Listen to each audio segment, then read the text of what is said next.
Before we know it, fall is here, and it's the perfect time to just organize that coat closet, right? Well, we've got organizing guru Helen Austin of Organized by Helen with us today. Great to see you. Always here with some great tips. Yeah. We were just chatting during the break on how life is just better when you are organized. It really is. You add family and jobs to the mix, and it's just one less thing to worry about, and you just feel so much less stress in your life. So what do you want to start with today? We're going to tackle your coat closet. So with that, I want to first have you consider if your coat closet is not next to the door that you're entering and exiting out of your house, maybe you don't use it as a coat closet. Okay. So, because if it's not going to be quick and fast for us to take that stuff off or put it back, it won't happen. It'll just land somewhere else, right? Such a good point. So only do the suggestions that I have for your coat closet if it's near your garage door, wherever you're coming in and out, okay?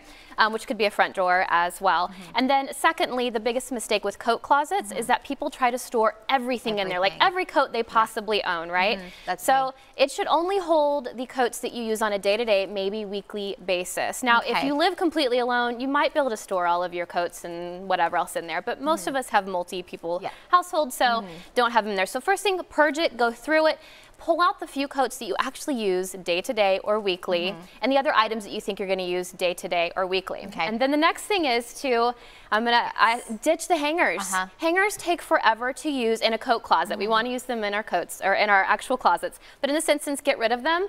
And I suggest lining the entire inside wall of the closet with hooks. And I like the double because it gives you two options there. And you want to space them at least 3 inches or more apart so things don't get bulky, because that'll be another barrier. You can even do this lower for your little kids so they can hang up their own stuff. Such a great idea. And it empowers them to be able to take care of their own items. So ditch the hangers. Next, get some containers for that upper space. Normally there's that shelf up above. It's kind of awkward.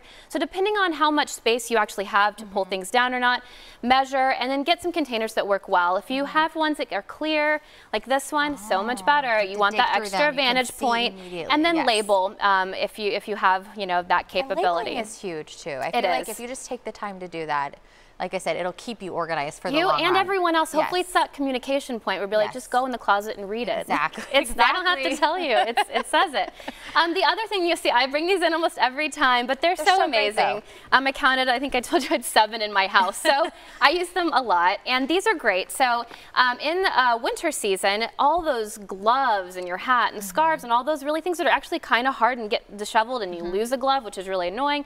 Clear pocket over the door shoe organizer.